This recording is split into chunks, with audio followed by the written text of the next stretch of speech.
It was supposed to be the safest street in Springfield, the kind where kids rode bikes past white picket fences and parents waved from driveways without a hint of worry. On July 18, 1997, 12-year-old Jessica Hale had just finished swim practice at Oak Ridge Community Center. The sky burned orange as she started the short walk home. She was barefoot, towel over her shoulder, humming a song her mother loved, the kind of image every parent keeps in their mind right before it shatters. Jessica never made it home.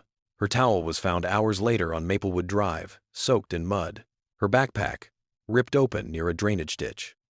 And the one thing her mother remembered most, Jessica's favorite blue sandals, gone. When police arrived, the neighborhood stood in silence. Porch lights flicked on one by one, doors that never locked. Fathers patrolled front yards with baseball bats. Mothers stood in doorways clutching their children's hands too tight. Springfield, Illinois, a quiet town that thought it understood safety, learned that night it didn't. Would you have let your child walk home that evening? Would you have looked the other way, just like everyone else did? By 11 p.m., the search had begun. Flashlights cut through tall grass behind the recreation fields. Volunteers shouted her name until their voices cracked. And then came the sound one scream, faint but enough to stop every heart within earshot. Police found Jessica at dawn in a wooded ravine less than a mile from her home. Her body was partially covered by a tarp. The scene told a story no one wanted to hear. A struggle, a life stolen in minutes. Her mother, Eleanor Hale, collapsed when they told her. Her father broke through the police line, screaming her name, until two officers held him back. Cameras flashed, neighbors cried, and reporters whispered about monsters, but no one realized the monster was already among them. For the next few days, the air in Springfield felt heavy, like grief itself had settled over every house. Parents drove their kids to school, locked every window, double-checked every door. But fear has a strange way of fading when people want their lives back. Within months, the town moved on. Everyone except Jessica's parents. At the funeral, hundreds showed up, coaches, teachers, church volunteers, all dressed in black. Standing near the front was Garrett Vess, the well-liked athletic director from Oak Ridge Community Center. He gave a speech about community and strength. He even cried. People hugged him, thanked him, told him Jessica had loved his swimming lessons. No one knew the truth, that his hands were the last ones she ever felt. He would go on to teach, mentor, and lead for another 28 years. A man of faith, a man trusted by parents, a man whose darkness lived quietly under the same light he preached to others. But truth has a strange habit. It doesn't die, it waits. And in 2026, it would finally speak. Have you ever believed your community was safe, only to learn you were wrong? Before we dive in, drop a comment and let us know where you're watching from. We'd love to hear from you. If you enjoy true crime stories like this, don't forget to like the video, subscribe, turn on the notification bell, and share it with someone who'd love it too. Detective Darius Vance had seen hard cases before, but not one that made grown men cry at press conferences. Jessica Hale's murder rocked Springfield like a siren that wouldn't shut off. The local news called it the Maplewood tragedy. Flyers covered every telephone pole. The police hotline rang so often that volunteers had to sleep on office floors just to keep up. For the first few weeks, every shadow looked like a suspect. People claimed they saw a red pickup near the recreation fields that night. Others swore it was a dark sedan speeding toward the highway. A neighbor said she saw Jessica talking to a man in a blue jacket near the gas station, but her story changed 3 times. The department had too many stories, too few facts, and not enough time before public faith began to collapse. Springfield's mayor demanded an arrest. The press wanted names. Parents wanted answers. But the detectives only had fragments, footprints near the creek, tire tracks half washed away by rain, and a single fiber from her backpack strap. Nothing pointed anywhere. Everything pointed nowhere. By August, suspicion became sport. Neighbors whispered about teachers, janitors, even local clergy. Fear poisoned trust. And for the first time in Springfield's small-town history, the police found themselves fighting not only for the truth, but to convince people they were still in control. By September 1997, the investigation had swallowed itself whole. Every phone call felt urgent. Every rumor sounded real. Detective Vance chased tip after tip across county's motel attendants, who recognized her face, truck drivers who thought they'd seen her near rest stops, even a self-proclaimed psychic who promised she could feel the killer's guilt. None of it led anywhere. Then came the first real break, or what everyone thought was one. A man named Ray Collar, 34, known locally for petty theft and loitering, became the target. His only crime this time? He drove an old blue sedan and lived 2 blocks from the recreation center. Police interrogated him for 12 hours straight. The papers printed his name before he'd even been charged. Crowds formed outside his apartment shouting for justice. But when DNA from his car came back, it didn't match the limited sample from Jessica's clothing. The lab's voice on the other end of the phone said the words, "Every detective hates most." No correlation. It wasn't just a dead end. It was a death sentence for public trust. Families began pulling their kids from summer programs. Churches held vigils that turned into rallies against the department. Local headlines accused Vance's team of incompetence.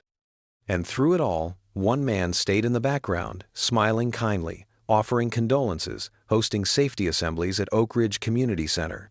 Garrett Vess. The same man who had helped hand out search flyers, who led parents in prayer circles, who had hugged Jessica's grieving mother while telling her, "We'll find who did this." He was the helper no one questioned, because monsters don't always hide in shadows. Sometimes they stand at the microphone. By early 1998, the case had gone cold, even as the summer heat returned. Detective Vance looked older than his years, his desk buried under reports that led nowhere. His partner, Detective Marla Mills, had started keeping a flask in her glove compartment, the kind of quiet surrender no one speaks about, but everyone notices. The department couldn't justify more overtime, and the mayor quietly suggested that the town needed to move forward. That phrase broke Eleanor Hale. Every week, she called the station. Every month, she showed up in person with a list of questions written in trembling handwriting. Why haven't you tested more evidence? Why did you stop interviewing her friends? Why did you let them print that man's name when it wasn't him? Vance never had the heart to tell her the truth, that the lab samples were too small, that the DNA databases were still years behind, that bureaucracy had replaced determination. Each time she left the precinct, she walked slower, like she was carrying the entire investigation in her arms. The case file thickened, then stopped growing. One by one, the leads dried up. The red pickup, the blue sedan, the nameless man in the gas station parking lot. All forgotten. On the 2nd anniversary of Jessica's death, a candlelight vigil filled the churchyard. Vance stood in the back, away from the cameras. He watched Eleanor kneel near her daughter's framed photograph, her eyes fixed on the candle flame.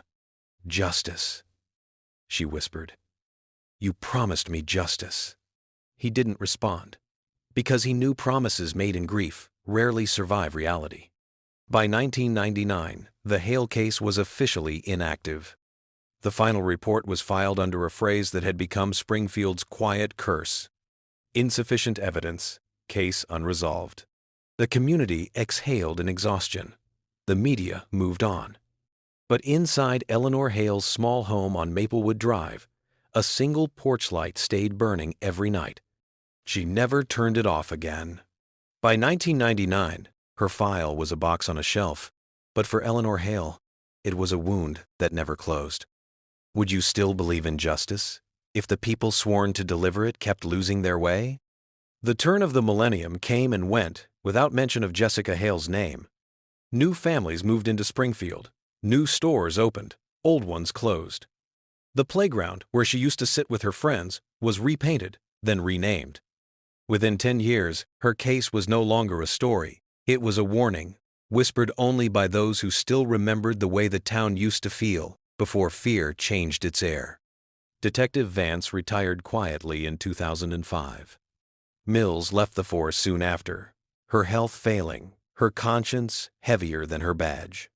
The next generation of officers barely recognized the file number 97H. It became a relic of another era, back when reports were handwritten and conviction depended on luck as much as evidence. But for Eleanor Hale, time was a thief that never stopped taking. Every holiday came with an empty chair. Every family photo had one missing smile.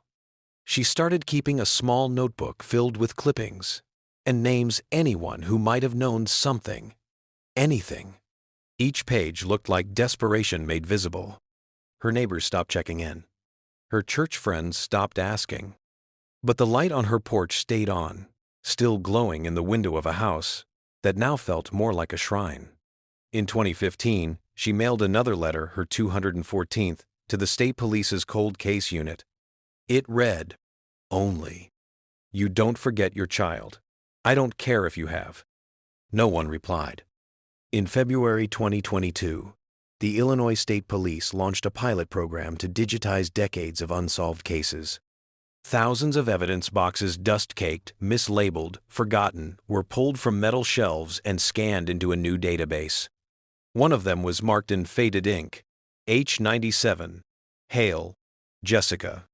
Inside were a few photos, a torn evidence tag, and two small bags containing degraded fibers and a biological sample sealed in 1997 plastic.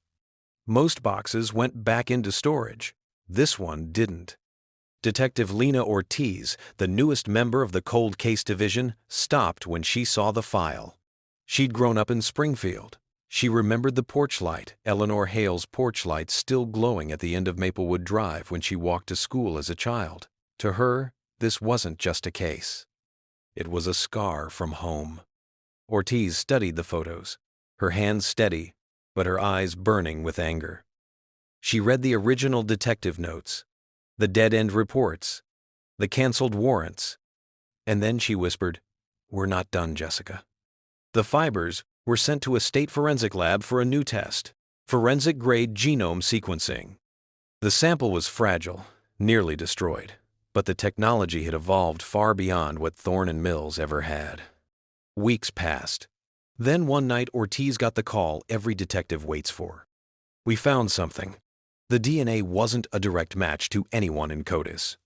But the genealogical database produced a familial link, someone distantly related to the original donor. A man from Rockford, Illinois, whose last name caught Ortiz's attention immediately, Vess. Detective Ortiz began tracing the Vess family tree, a digital maze of birth certificates, public records, and social media traces. Every new name felt like tugging a thread on a curtain that had covered the town's shame for 24 years.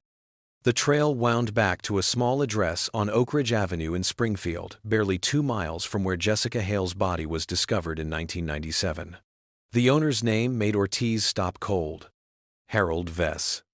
He was 71, a former auto mechanic. He'd lived quietly, known by neighbors as the old man who fixed kids' bikes for free. The same man who'd volunteered in every missing person search that summer. The same man who'd helped Eleanor hang flyers. Ortiz stared at his name for a long moment, then whispered under her breath, "You've got to be kidding me." The lab confirmed the genealogical probability, 98.7%. That meant the killer was either Harold himself or his immediate blood relative. But the deeper she went, the more disturbing the timeline became. He had moved to Rockford 6 months after the case went cold, just far enough to start over, just long enough for memory to fade. Ortiz reopened the digital file and scanned an old photo. Harold, smiling, standing just behind Eleanor Hale in a 1998 newspaper article about Springfield's fight for answers.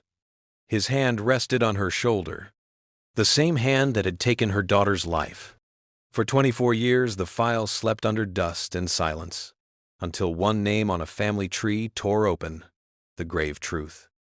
Would you ever look at your neighbors the same way if one turned out to be the monster you'd been searching for? For 20 years, her killer lived among Sunday smiles and neighborhood waves. If silence can hide evil that long, what could it be hiding near you? Subscribe, stay aware, stay alive. Would you want science to remember what your community tried to forget?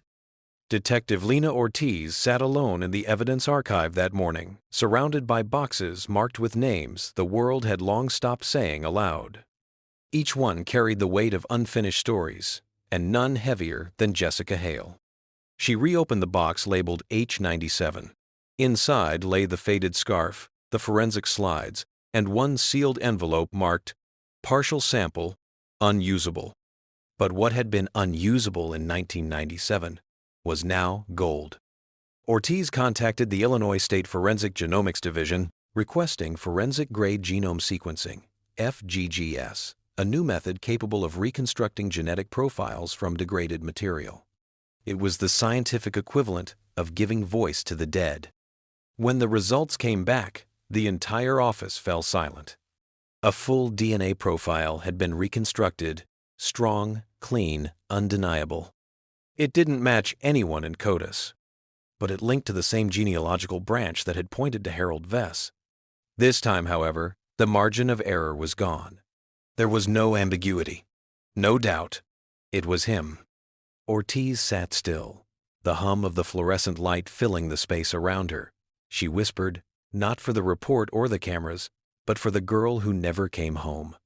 "Jessica, we found you." The confirmation hit the system like a spark in dry grass. Within hours, word spread through the division. The oldest unsolved case in Springfield's archives was no longer cold. Detective Ortiz stood in front of the whiteboard, photos and timelines covering the walls. Jessica Hale's smiling yearbook portrait sat at the center. Around it, crime scene maps, old police memos, and a single updated image. Harold Vess, 71, gray-haired, still smiling in a neighborhood charity photo from last year. Her team stared at the board, silent. Ortiz finally broke it. 2 decades ago, he shook her mother's hand at every vigil. Today, we shake his with handcuffs. The process was swift but deliberate. A new warrant was drafted and approved by the state attorney. Old evidence reports were re-examined for chain of custody validation. Ortiz called every retired officer from the original case. Some answered with disbelief, others with guilt.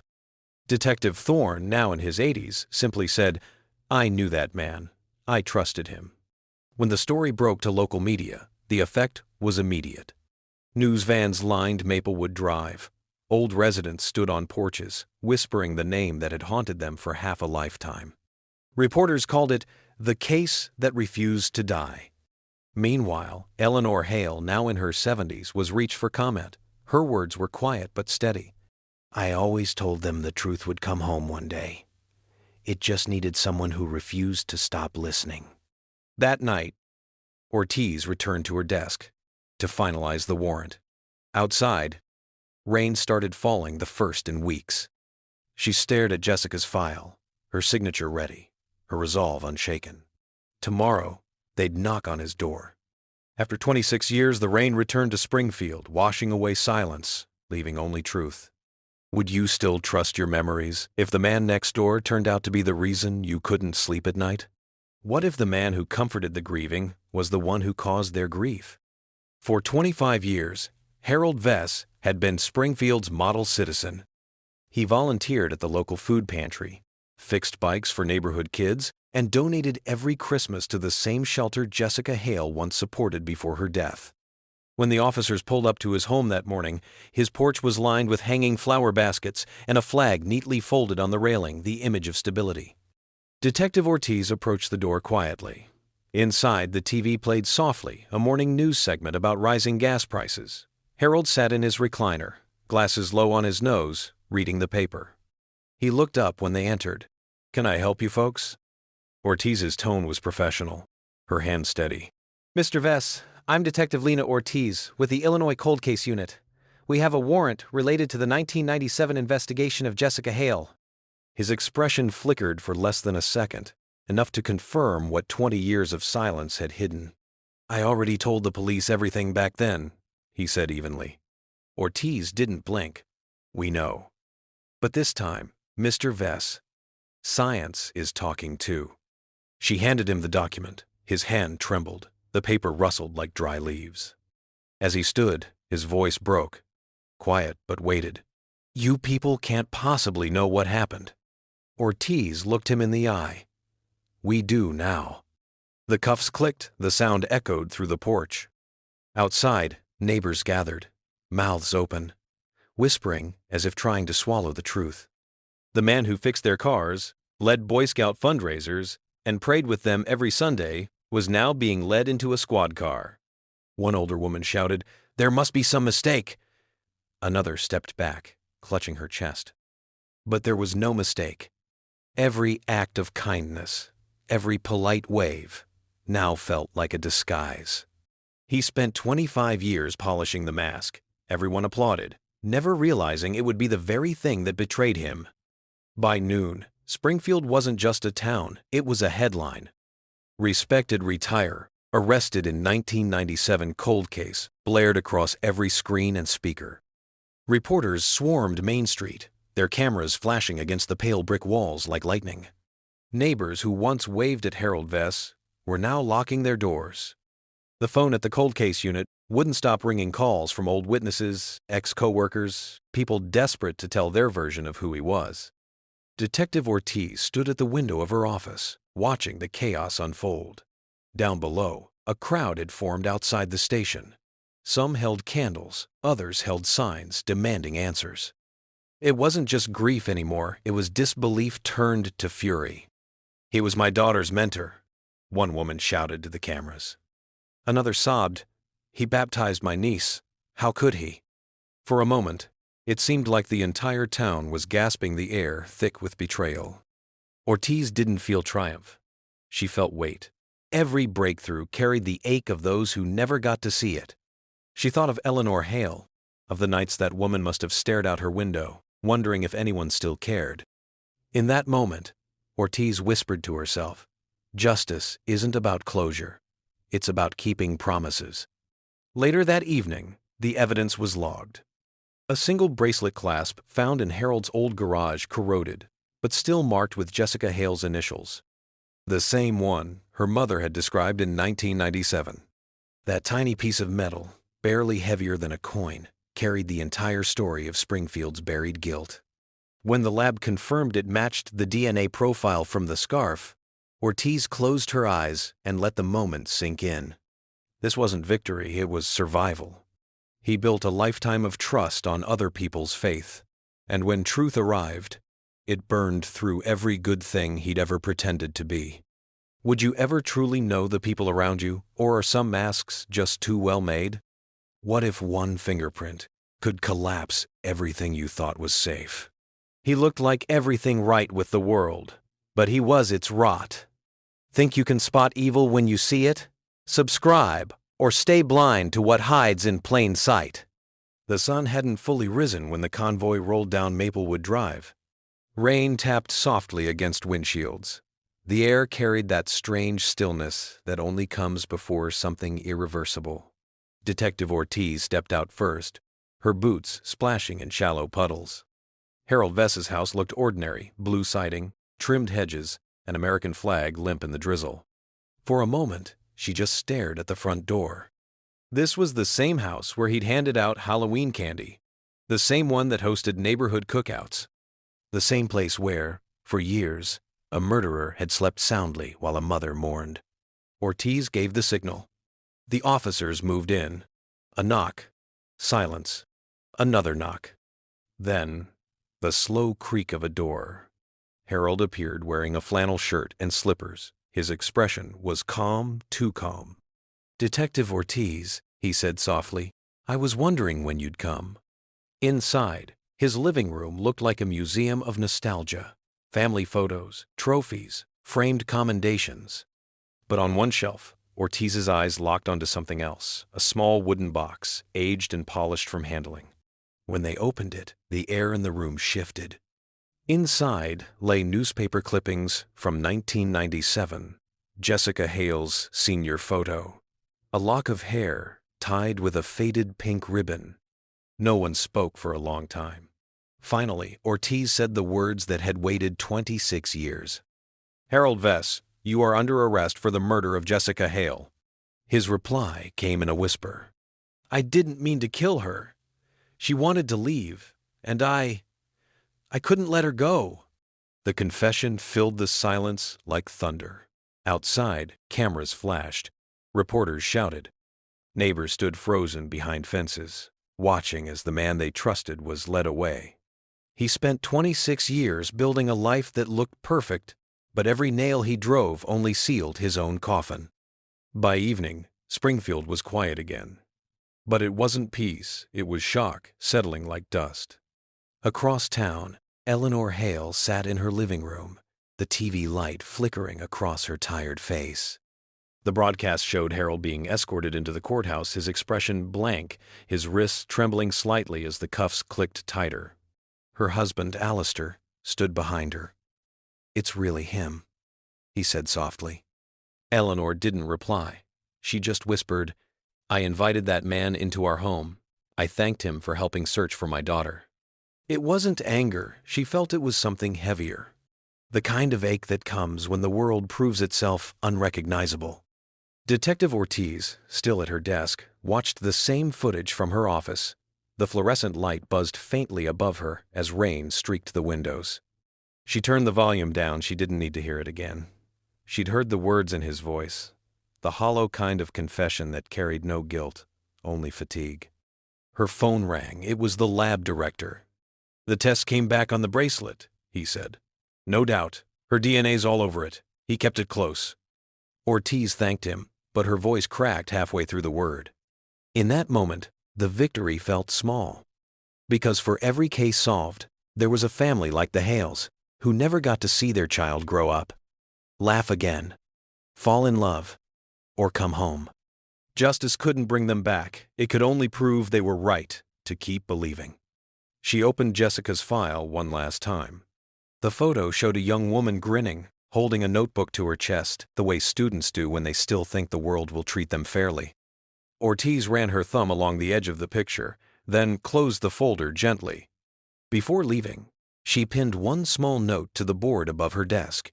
It read, "Truth doesn't sleep, it just waits for someone brave enough to wake it."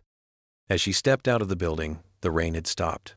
The streetlights reflected off the wet asphalt like tiny stars. Somewhere in the distance, a church bell rang once, a sound that felt like both an ending and a beginning. He took her life in a moment of control, but it took a generation for truth to take his. When justice finally comes, is it victory or just proof of how long the world refused to see? The courtroom smelled faintly of old wood and coffee, the kind of scent that never fades in buildings where justice is delayed. Reporters filled the back rows, their pens clicking in rhythm with the murmurs of anticipation. At the front, Harold Vess sat in a gray suit, thinner now, his once steady hands folded on the defense table. His face showed no fear, just exhaustion, as if the act of hiding had drained the life from him long ago. Detective Ortiz took her seat near the prosecution. Across from her sat Eleanor Hale, her frail frame wrapped in a navy shawl. Her eyes never left him. When the judge entered, the room fell into stillness. The prosecutor began with a simple line. For 26 years, Harold Vess was trusted. He was a mentor, a neighbor, a friend, and for 26 years, that trust hid a crime. The evidence was laid out piece by piece. The fibers, the bracelet, the DNA results. Every photo, every lab report, every record was a scar reopened. The jurors shifted uncomfortably as Jessica Hale's photo was projected on the screen, young, alive, hopeful. Then came the statement from the defense. Vess's attorney spoke softly. "My client does not deny his connection to the evidence, but he maintains that what happened was not premeditated. It was an accident." At those words, Eleanor's hands trembled, clutching the edge of her shawl. Ortiz's jaw tightened, not in anger, but in disbelief. An accident. That single word reduced decades of pain to a plea for pity. When Vess was asked if he wished to address the court, he stood. His voice was steady, eerily calm. "I've thought about that night for most of my life," he said. "I didn't plan to hurt her. I only wanted her to listen." A collective shiver passed through the room. It wasn't a confession, it was control. echoing one last time. He didn't speak for redemption. He spoke because silence had finally stopped protecting him. When the verdict came, the courtroom didn't erupt. It exhaled. Guilty. 2 syllables that weighed 26 years. Harold Vess was sentenced to life in prison without the possibility of parole. No reaction, no tears, no denial, just a man staring at the floor, the facade finally gone. Detective Ortiz didn't celebrate. She didn't even smile. She simply placed her pen on the table, looked toward the Hales, and nodded not as an officer, but as a promise kept. Eleanor rose slowly from her seat. For years, she had prayed for this moment, but standing in front of it, she didn't feel victory. She felt hollow. Her statement was short, trembling, but certain. You took her from us, but you don't get to take who she was. That's ours to keep. The courtroom stayed silent after she spoke. Even the reporters didn't move. For the first time, the story wasn't about shock or scandal. It was about a mother reclaiming her daughter's name. As officers led Vess away, his eyes drifted toward the front row. He looked at Ortiz briefly, not with anger, but resignation. The last trace of his power slipped away in that glance. When the gavel struck, its echo lingered longer than expected. It was the sound of closure, not perfect, not complete, but enough to let the past finally stop screaming. That night, Detective Ortiz drove past the old Hale house.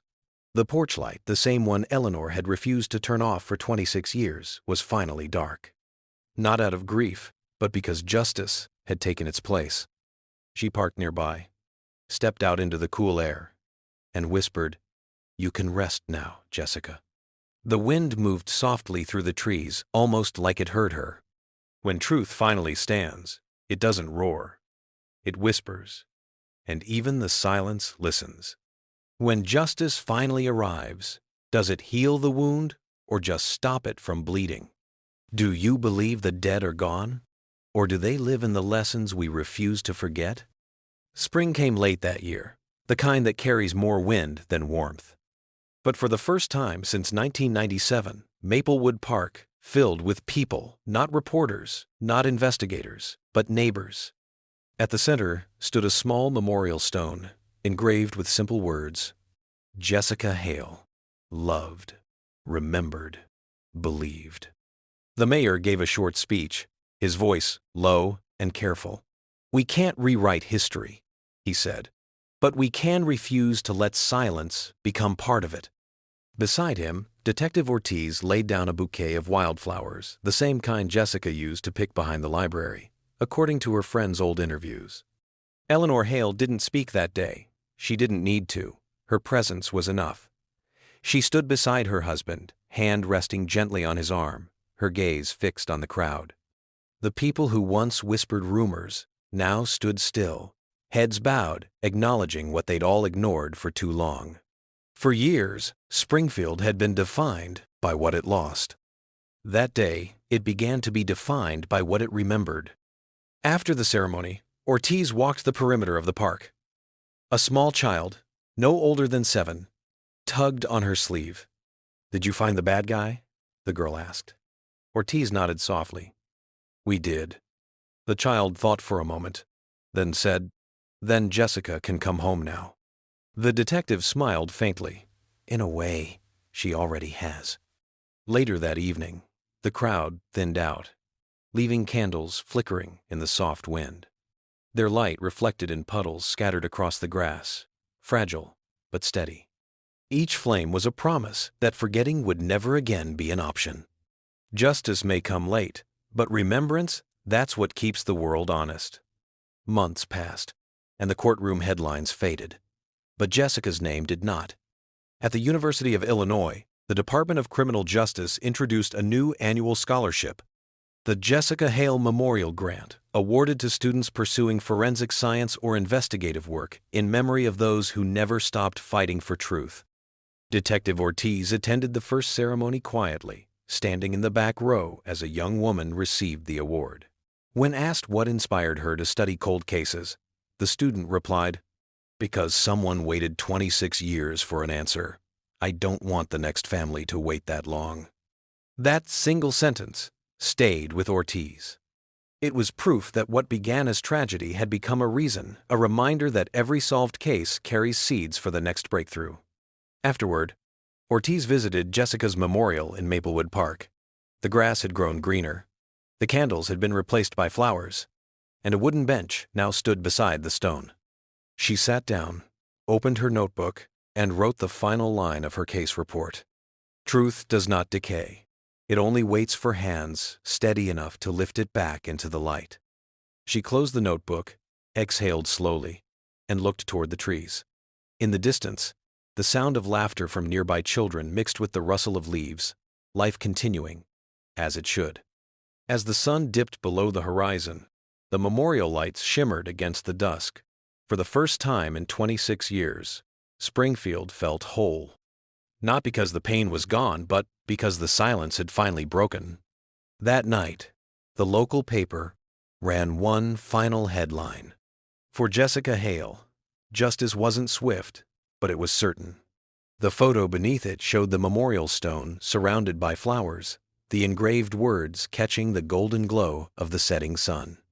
The camera fades slowly, lingering on the inscription. Her story ends not in tragedy, but in legacy. In a town of thousands, one young woman refused to be forgotten. And because she held on, so did justice.